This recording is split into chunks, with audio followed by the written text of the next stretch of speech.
Hey, folks, this is Neil Fallon from Clutch, and these are 11 non metal albums that I think metalheads might enjoy.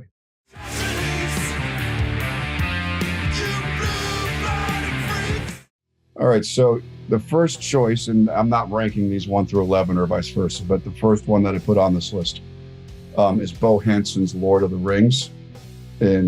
Or originally I think in Swedish, and I'm going to massacre the pronunciation, but Sagan om Ringen.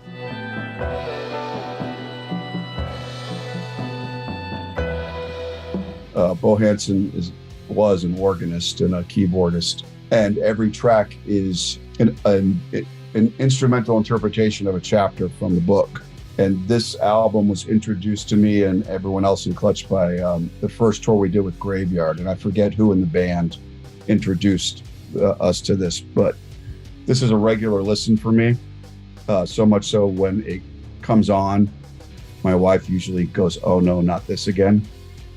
But this is a beautiful, beautiful record, and it captures a mood that's just so ethereal that I don't think a metalhead in the world would dislike this if they don't know about it already. For my second choice is, this isn't a mystery, this isn't an obscure band, but I think there's a lot of analogies between this band and metal, and that's Funkadelic. And I chose this album, Maggot Brain.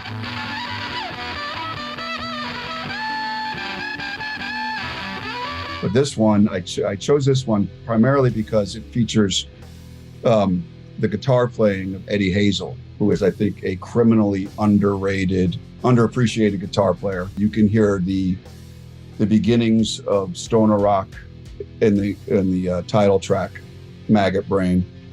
It just melds all the sweetest elements of psychedelia and funk and punk.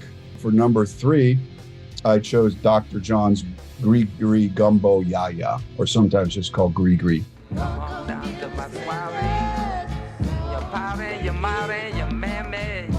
Mac Rebennack's first appearance as Dr. John, in this case, Dr. John the Night Tripper. And this album is terrifying. I kind of feel like listening to it, I'm being privy to something I shouldn't be, like having my ear up against a wall or spying on some kind of secret rite that I shouldn't be witnessing. And it's mostly known now because of the song Walk on Gilded Splinters, which became quite famous after the fact. But from what I understand, it was a critical and commercial failure.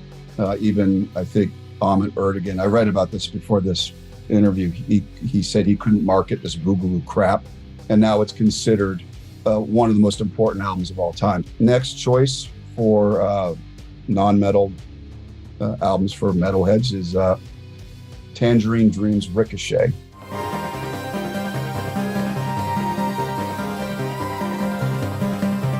I'm a big fan of 1970s electronic music, particularly, sometimes it's called krautrock, whatever you want to call it, but it was hard to pick one. This one, I just love this album. It's got 2 tracks on it. It's about 40 minutes long. It's partially a studio album, partially a live album. And listening to it, it sounds incredibly modern, but knowing that they were, I think it was recorded in 1975, but knowing that they were working with these colossal synthesizers and made an album that sounds like this baffles me. It's good head music. It's good for the headphones, I think. My next choice is Bert Jansch.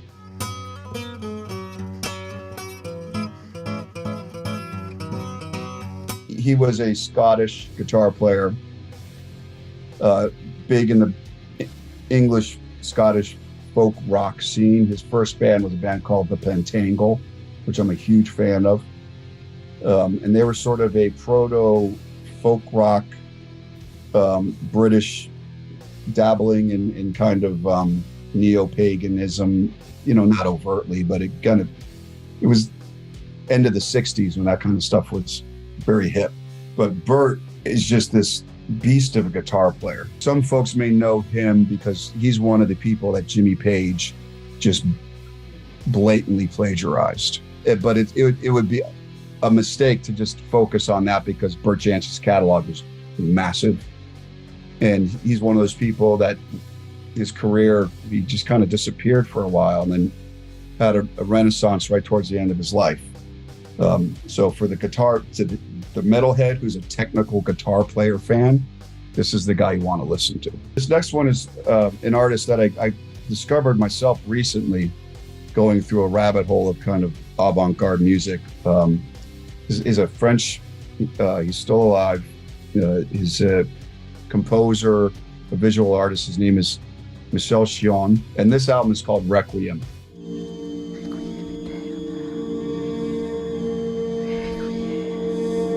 And it's an example of musique concrète, which gained popularity in the 60s in the avant-garde movement. I think probably some of the most blatant examples of that you can hear on Sgt. Pepper's, which is kind of little tape loops and little recordings that serve as segues in between songs or backgrounds underneath solos. But this album is terrifying. This is another solo listen.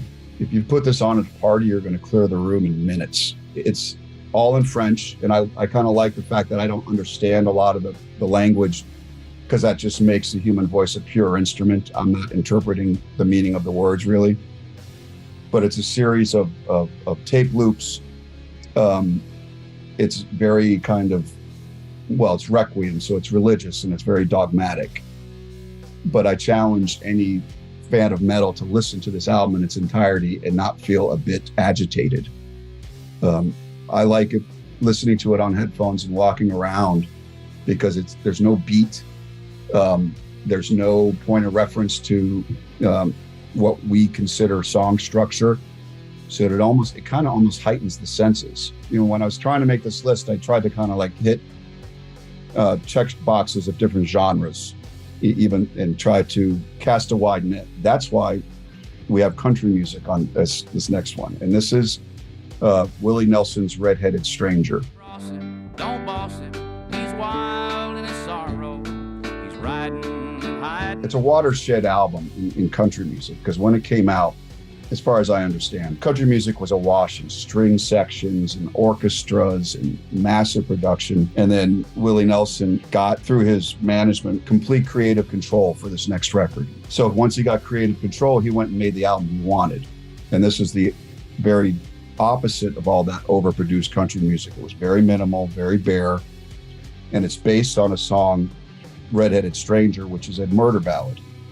And he made a concept album about this character who murders his wife, goes to town, and finds redemption. I think, well, you know, metal is dark, and you really don't get much darker than murder. And usually when we think of Willie Nelson, you know, it's just, you know, drinking Budweisers and smoking weed and, you know, playing guitars. This is a really dark record. The music is pretty major in its sound and upbeat to a degree. You have to look past that and really listen to what he's trying to get at. I mean, there's one of the heaviest lines that I know of in music when he says, now the lesson is over and the killing's begun. So it's kind of about this guy going on a murder spree. I think metal fans might be able to relate to that. The next one I chose is John Carpenter's Lost Themes.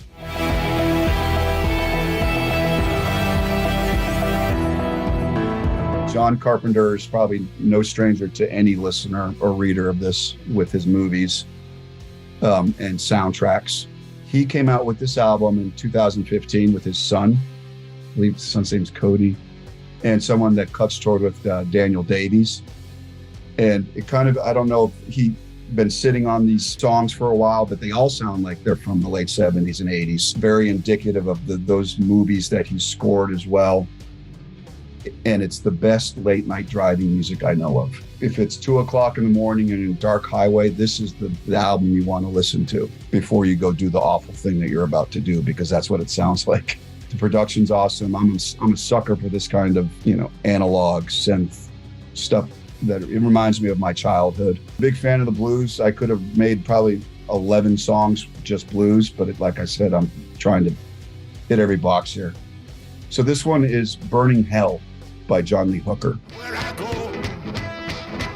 nobody knows. Hey, hey. This is one of Hooker's kind of most succinct albums. He's playing really well. he's not a very complicated guitar player. It's very percussive and very rudimentary, and I don't mean that in an insulting way. He just doesn't overcomplicate it. What carries it is his voice. It just sounds like leather, and it's very captivating. It's just him and his guitar, probably 2 mics at most. I don't know where it was recorded. And this is one of those things that I got introduced to when Clutch was first starting out. We went to a truck stop where they had these, racks of cassettes on these rotating things. And it was usually like Charlie Daniels Band, Leonard Skinner, Free, Bad Company, ZZ Top. And then I just saw Burning Hell. I honestly thought it was like a religious thing, like a book on tape.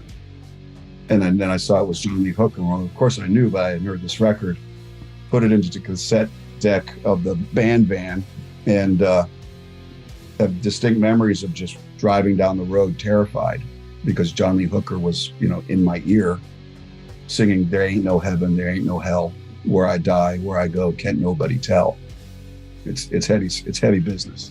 On the other side of the guitar playing equation, it comes number 10. And this is Ali Farka Touré. And the album is The Source, and it came out in 1992, and he did this with Taj Mahal.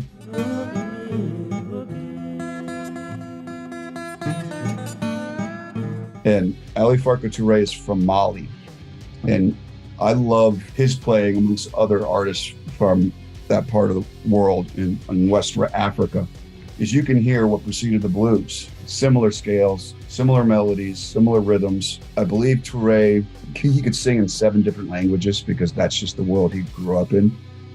And I read that he was in Mali, he was in a particular social caste that forbade him playing instruments because it was seen beneath him.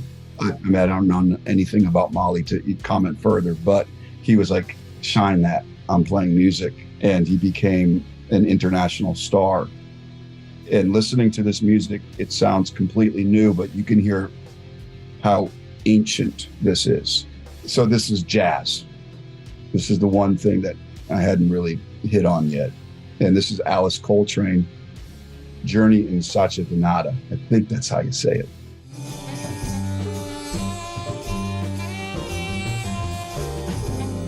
And she's a harpist. And to me, to be a harpist in anything other than like an orchestra or maybe like a Celtic traditional band that's metal. I mean, you're gonna lug around this 100-pound thing, which looks damn near impossible to play, and do it in a jazz setting. That's incredibly unique.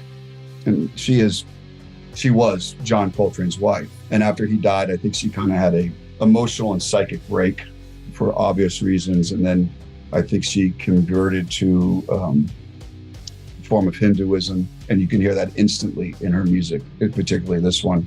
It's a great Sunday morning music. Pharoah Sanders plays on this album too, and he just passed away. So I think it's apropos to mention this album as well, because he's a beast of a player who kind of followed that spiritual jazz road. And it has this drone underneath it, and it's not a sitar. I don't know what the instrument is, but it just plays this drone. And I think if you're a fan of any kind of droney metal, this is right up your alley. Hey, thanks for watching. Once again, my name is Neil Fallon from Clutch, and these have been my 11 non-metal albums for Metalheads.